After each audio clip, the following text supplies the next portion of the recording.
object in life was to be Diana. That has always been her passion. The object in life was to be Diana. That has always been her passion, and her idea of elegance has followed me to the nth degree. The obvious reality was that my sister wasn't around anymore, and I wanted to speak for her honestly, truly, and fully. That was it, really. That's all I tried to do. 30 years of silence. Not a single interview. Not a memoir. In fact, in the final paragraph, I'd run out of energy and almost out of oxygen. I know it sounds rather overdramatic, but not a memoir, not one public comment on the nephew he raised up in his arms at Westminster Abbey, or the woman that nephew married. 30 years in which the entire planet dissected, dramatized, and Monetized his sister, while he stood behind a locked gate in Northamptonshire and said nothing. Then a courier arrived at Althorpe with a proposal, and Charles Spencer, the 9th Earl Spencer, the man who has guarded Diana's private world with an almost monastic discipline, finally had something to say. His answer, according to recent reporting, was a flat, unambiguous refusal. No negotiation. No counteroffer. No let's talk. Just no. In a man defined by silence, that single word hit the royal world like a thunderclap. Within days, royal experts were dissecting what it meant, because this was not simply a documentary deal falling through. This was something far more loaded. This was the last blood guardian of Diana's memory. The princess who spent her life in the relentless glare of the public eye and died in a speeding car in Paris, apparently trying to evade pursuing photographers, drawing a line publicly and unmistakably between what his sister's legacy truly was and what it was being turned into. The people it affected most were not the palace. They were Harry and Meghan in their Montecito home, watching the rescue flare they had sent up come right back down in flames. Stay with me, because this story moves through time, through grief, through jewelry, through a confession, and through one of the most closely guarded private archives in the modern royal era. By the end of it, you will understand why the man who never speaks just delivered the loudest verdict of the Sussex saga. To understand what Charles Spencer did with that proposal, you first have to understand what kind of man was holding it. Most people who know the name Charles Spencer know exactly one moment. The 6th of September, 1997, Westminster Abbey. A global television audience of roughly 2 billion people. A young man in a dark suit at a lectern, his voice controlled, but his eyes carrying something raw, something that had no business being restrained. Then the words came. He spoke about his sister as a very British girl. He spoke about her laughter, her naturalness, and the genuine quality of her compassion. Then he made the promise, the one that echoed out through the nave, pulled applause in from the streets outside, and stopped every person in that building cold. He promised that Diana's sons would be shielded from the cold, dysfunctional machinery that had chewed their mother apart. He promised that her blood family, the Spencers, would never allow the institution to swallow them the way it had swallowed her. He said it directly from that lectern to the Queen's face, to Prince Philip's face, and to the future king sitting just a few feet away. He didn't flinch once. Then he walked back to Althorpe and, for the most part, disappeared. That is the foundation. That long, deliberate, almost eerie invisibility is exactly what gives his recent actions such extraordinary weight. We live in a media culture built entirely around Diana's image. Her face appears on magazine covers, on stamps, on memorial merchandise, and on streaming thumbnails. She is one of the most commercially reproduced figures in the history of celebrity. Through all of it, Charles Spencer has never once opened the vault. He never sold the archive, never gave the interview that cracked even an inch of it open, never licensed the grounds at Althorpe for anything beyond what he felt was appropriate. The world has had decades to wonder what is in that archive. Handwritten diaries, home movies, privately taken photographs from her childhood and from ordinary family days that were never meant to be extraordinary. The raw, unguarded Diana, the one that exists in no documentary, no biography, and no Netflix series, remains private. That woman survives only because one man kept saying no. What makes that discipline genuinely remarkable and genuinely rare is that the financial incentives to do the opposite have never been small. The offers, by all accounts, have been consistent, lavish, and presented by people skilled at making compromise feel like wisdom. Publishers, broadcasters, streaming giants with 9-figure content budgets, teams of producers who specialize in making the unthinkable feel reasonable. The pitch has always been some version of the same thing. The world deserves to know her properly. You can control how it's done. You can shape the narrative. Better you than someone who gets it wrong. For 30 years, Charles Spencer has answered every version of that argument with the same response. He does not need the money. He does not need the profile. Most importantly, he does not believe that the world's desire to consume Diana is the same thing as the world's right to consume her. That distinction is one almost nobody else in this story has been willing to make, and it defines everything he has done since that day at Westminster Abbey. So the real question, the one royal experts have been asking, is this: what was in that proposal that made him say no so loudly that the entire world heard it? And who sent it?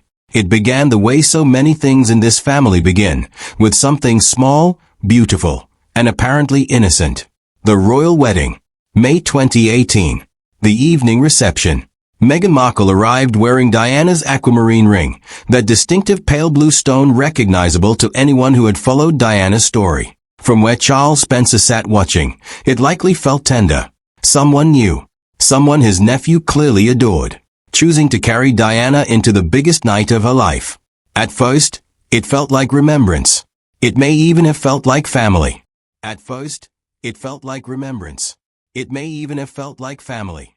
But then came the butterfly earrings. Then the Cartier watch. Then the gold bracelets. Piece by piece, item by item, each belonging that had once been Diana's surfaced on Meghan at precisely the moments where a photograph was not just likely, but absolutely guaranteed. Major public events, carefully choreographed arrivals, and maximum lens coverage. Now, and this needs to be said clearly, no one can prove the intention was anything other than genuine tribute. Grief is complicated, and Meghan had married into one of the most emotionally complex families in history. Wearing your late mother-in-law's jewelry is not, in itself, evidence of strategy. On its own, it is a perfectly human thing to do. But sit with the harder question. When does tribute become a pattern? When does that pattern begin to look like a deliberate choice? Once is tribute, twice is habit. Every single appearance, timed to the moments designed for maximum camera coverage, begins to look like something else entirely. And the man at Althorpe was paying attention.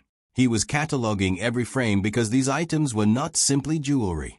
They were pieces of Diana's story, and they were now being placed inside someone else's narrative without a single conversation with the person who had spent decades protecting the originals. It is worth pausing to consider what those items actually represent in the context of Charles Spencer's guardianship.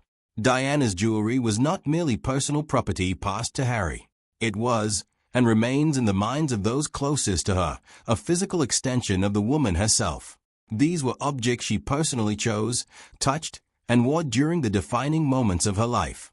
They carried memories that extended far beyond their monetary value.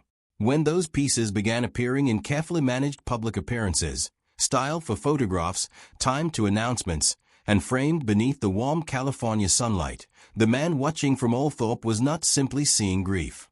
He was seeing inventory. He was watching someone else's memories become someone else's brand. Keep that thought, because the jewelry was only the beginning. Then came March 2021. The Oprah interview. The entire world watched it. But imagine watching it the way Charles Spencer reportedly did, from the very house where Diana had grown up, from the same rooms where he and his sister had once run through the hallways as children. The setting was warm, intimate, softly lit, comfortable furniture, gentle colors. The entire visual language suggested confession rather than confrontation. One woman, one sympathetic interview, one institution that had, she said, ignored her suffering, silenced her voice, and left her isolated with nowhere to turn except directly to the public. If you know royal history, the similarities were impossible to ignore. It echoed Diana's 1995 Panorama interview almost frame for frame. That comparison matters. A royal wife isolated inside the institution. A palace accused of refusing to hear her pain. Internal doors closed. A decision to bypass the palace entirely and speak directly to the nation through one trusted interview. The emotional structure felt remarkably familiar. The lighting echoed it. The atmosphere echoed it. Even the emotional rhythm echoed it. But there was one enormous difference. Diana gave her interview while she was still trapped inside the institution. She had nowhere else to go. No escape. No alternative life waiting beyond the palace gates. She had everything to lose. Her interview came from inside the prison. The California interview happened after the escape. It was filmed from a luxury home with a commercial future already taking shape, production teams already assembled, streaming agreements already signed, and a global media brand already under construction. One interview was born from desperation. The other became the beginning of a business. Watching from Althorpe, Charles Spencer reportedly did not experience that hour as a tribute to Diana. He experienced it as something very different. To understand why, however, you have to understand something that relatively few people discuss. It is the quiet burden Charles Spencer has carried for decades. The secret was guilt. This changes everything. According to well-documented historical accounts, Charles Spencer himself introduced Diana to Martin Bashir, the journalist responsible for the infamous Panorama interview. He believed he was helping. He had been shown documents, bank statements, evidence, or what appeared to be evidence. He was told people close to Diana were secretly receiving money to spy on her, that trusted friends were selling information, that members of her own circle had betrayed her. Believing those claims were true, he opened the door. Years later, the official inquiry led by Lord Dyson established exactly what had happened. Those documents had been fabricated. The bank statements were fake. They had been created specifically to frighten Diana into believing everyone around her had become an enemy. The objective was simple: isolate her emotionally, convince her that television was her only remaining refuge. The interview itself was never merely the goal. Her vulnerability was the product. Her fear became the story. Charles Spencer, deceived by exactly the same forged evidence, unknowingly became part of the chain of events. The inquiry concluded that those fake documents had directly influenced his decision to arrange the meeting. The BBC later issued him a formal apology. Imagine living with that realization. Imagine believing for decades that your life's purpose was protecting your sister. Standing before 2 billion people in Westminster Abbey, promising to defend her children, promising never again to let the institution consume them, only to discover years later that the single most emotionally devastating interview of Diana's life happened because someone manipulated you into opening the door. That kind of knowledge changes a person. Everything Charles Spencer has done since can almost be understood as one long act of quiet atonement. The sealed archives, the repeated refusals, the decision to bury Diana on the private island at Althorpe rather than surrender her memory to institutions, the handwritten diaries, the home movies, the photographs nobody outside the family has ever seen. With them, it would become something entirely different. It would become the definitive portrait of Diana's life. But there was one final element in the proposal, and according to reports, it was a part that transformed an ambitious documentary into something Charles Spencer simply could not support. The project reportedly intended to draw a direct line between Diana's struggles inside the royal institution and Meghan Markle's own experiences. It would present Meghan as the modern continuation of Diana's story, the 21st century version of the woman who refused to remain silent. For producers, it was an emotionally powerful narrative. For Charles Spencer, it represented something else entirely. As he reportedly read through the proposal, he had already watched the pattern unfold over several years. First came the jewelry, appearing piece by piece at carefully photographed moments. Then came the Oprah interview, whose emotional structure reminded many observers of Panorama. Then came the documentary series, where Harry and Meghan presented themselves as victims of many of the same forces that had once surrounded Diana. Now they were asking for something more. Not simply permission to tell another story. They wanted the originals, the diaries, the home movies, the family photographs, the island, the archive. In Charles Spencer's eyes, they were no longer asking to remember Diana. They were asking to define her. According to reports, his response was immediate. The answer was no. There would be no access to the archive, no access to Althorpe, no filming on the island, no private diaries, no unpublished photographs, no unseen home movies. Most remarkably, Charles Spencer did not announce his decision publicly. He held no press conference. He gave no television interview. He issued no public statement. He simply closed the door. And for a man who had remained almost completely silent for 3 decades, that single act became louder than almost anything he had ever said. Royal commentators quickly recognized the significance of the decision. Many argued that this was never merely a failed documentary negotiation. It was a verdict. Prince William may have privately disagreed with many of Harry and Meghan's public projects over recent years, but as the future king, every public response carries constitutional consequences. Any attempt by the palace to intervene immediately becomes a story about censorship or institutional control. Charles Spencer occupied an entirely different position. He represented Diana's blood family. He held no official royal office. He owed no loyalty to palace communications. He had no institution to defend. He had no book to promote. No political position to protect. He was simply Diana's brother. That gave his decision extraordinary credibility. The palace could be accused of protecting itself. Charles Spencer could only be accused of protecting his sister. That distinction mattered enormously. Royal experts noted that there was perhaps only one person alive who possessed both the moral authority and the personal history to draw that line. Charles Spencer was that person. Interestingly, very few longtime royal observers expressed surprise. For anyone who had followed Charles Spencer over the previous 30 years, the refusal felt completely consistent. He had protected Diana's privacy since 1997. Why would he suddenly abandon that principle now? If anything surprised experienced royal commentators, it was that the proposal had ever been presented to him in the first place. His record had never suggested he would say yes. Not once. Not to publishers. Not to broadcasters. Not to documentary filmmakers. Not even now. Meanwhile, the timing carried additional significance. By many public accounts, Harry and Meghan's commercial media ventures were entering a difficult period. Their first Netflix documentary, focused on their departure from royal life, had attracted enormous global attention. Subsequent projects, however, received far more mixed reactions. Critics questioned whether audiences remained interested in lifestyle branding alone. Many observers concluded that the strongest commercial connection continued to be Diana herself. Her story, her memory, her legacy, that made the proposed documentary especially important. Without access to Charles Spencer's archive, producers would once again be forced to rely on material the public had already seen countless times. The most valuable pieces of Diana's private history remained exactly where they had always been.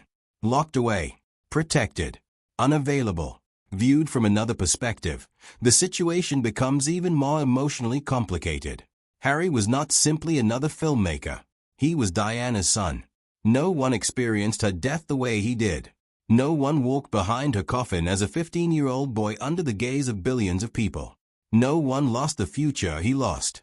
Those facts can never be separated from this story. His connection to Diana is permanent, personal, irreplaceable. At the same time, Charles Spencer's connection is equally undeniable. He was her younger brother. He shared her childhood. He witnessed her earliest years long before she became the Princess of Wales. He carried the burden of believing he had unintentionally helped open the door to the Panorama interview. For nearly 3 decades, he had tried to ensure nothing similar could ever happen again. Both men loved the same woman. Both carried grief. Both believed they were protecting her. That is what makes this story so difficult. It is tempting to search for heroes and villains. Reality rarely provides such simple answers. Some believe Charles Spencer did exactly what honor required.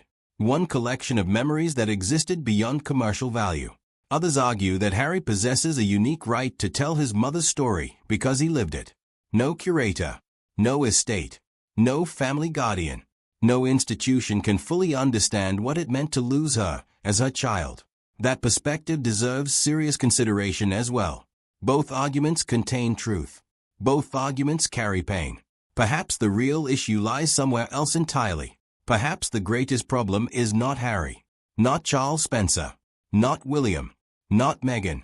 Perhaps the problem is a modern media industry that measures grief according to viewing figures, streaming subscriptions, marketing campaigns, and commercial value.